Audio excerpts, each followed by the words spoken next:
कल दिनांक 10 फरवरी को जनपद अमरोहा में कोतवाली अमरोहा नगर क्षेत्र में ये डबल मर्डर की घटना हुई थी, जिसमें पिता और पुत्री मृत अवस्था में पाए गए थे। इस संबंध में अभियोग पंजीकृत करके विवेचना शुरू की गई थी। आज इस घटना का अनावरण किया गया है। घटना को कारित करने में मृतक के ही पुत्र, उनके पुत्रवधू और एक अन्य साथी का हाथ है, जिन्होंने पिता और पुत्री का मर्डर किया। उसके बाद घटनास्थल को परिवर्तित करके उसे लूट का घटनास्थल प्रदर्शित करने की कोशिश की, गुमराह करने की कोशिश की। घटना के पीछे कारण यह है कि पिता और पुत्र में लंबे समय से संपत्ति का विवाद चल रहा था और इसके अलावा पुत्र अपनी संपत्तियों को बेचकर दिल्ली में शिफ्ट होना चाह रहा था और साथ में ही पिता की कुछ गतिविधियां थी जिनसे पुत्र और पुत्रवधू लगातार नाराज चल रहे थे। इन्हीं के परिणाम स्वरूप इन्होंने मर्डर करने की योजना बनाई और अपने दिल्ली के एक साथी के साथ मिलकर इन्होंने इस घटना को कारित किया और घटना कारित करने के बाद घटनास्थल को साफ सफाई करके, पोछा लगा के और चीज़ों को गायब करके वहाँ पर लूट का एक वातावरण क्रिएट करने की कोशिश की।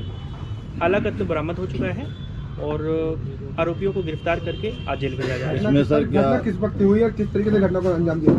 घटना सुबह रिपोर्ट हुई थी, लेकिन एक रात पहले ही लगभग 10 से 11 बजे के बीच में घटना कारित करना बताया गया है। अच्छा, क्या बेटी की जो अपनी बहन को मारा, उसका क्या वजह थी जो अपनी बहन को ही मारा? पिता को मारने के दौरान जो पुत्री थी वो चश्मदीद बन गई थी। उसने शोर मचाने की कोशिश की थी और कोई भी चश्मदीद ना रहे और ये पकड़े न जाए, इसके लिए उन्होंने दूसरा। घटना का वक्त क्या बताया उसने? घटना क्लू क्या था जिससे खुला? उसमें उसकी पत्नी भी शामिल थी। जी हाँ। तो क्लू किस तरीके से मिला है पुलिस को? घटना को वर्कआउट करने में जनपद अमरोहा की फील्ड यूनिट ने फॉरेंसिक के माध्यम से बहुत ही सराहनीय योगदान दिया है।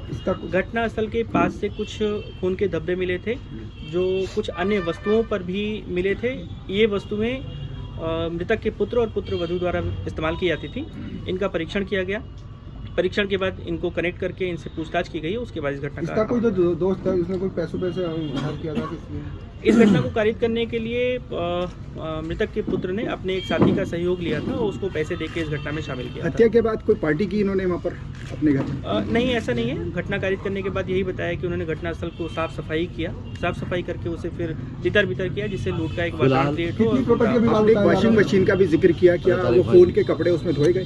जी हाँ, जी हाँ। जो हमारी बरामदगी है, कुछ सामग्रियां हैं जिन्हें वहाँ पर धोया गया था, साफ किया गया था, वो वॉशिंग मशीन के पास में ही फॉरेंसिक साइंस ने, हमारी फील्ड यूनिट ने बरामद किए थे और इसी से हमने घटना को कनेक्ट किया। काफ़ी बड़ी मतलब ये उपलब्धि है, तो इसके लिए क्या आपने टीम को कुछ रिवार्ड दिया? जनपद अमरोहा की टीम ने थाना प्रभारी, क्षेत्राधिकारी और एसओजी सर्विलांस और विशेष रूप से फील्ड यूनिट ने बहुत ही सराहनीय योगदान दिया है। 25,000 रुपये की इनाम की घोषणा मेरी तरफ से की जा रही है। उच्चाधिकारियों द्वारा पुरस्कृत किए जाने के लिए रिपोर्ट प्रेषित की जा रही है और फील्ड यूनिट के सराहनीय काम के लिए उन्हें यहीं पर मौके पे नगद इनाम जो 5,000 रुपये का अभी प्रदान किया गया है।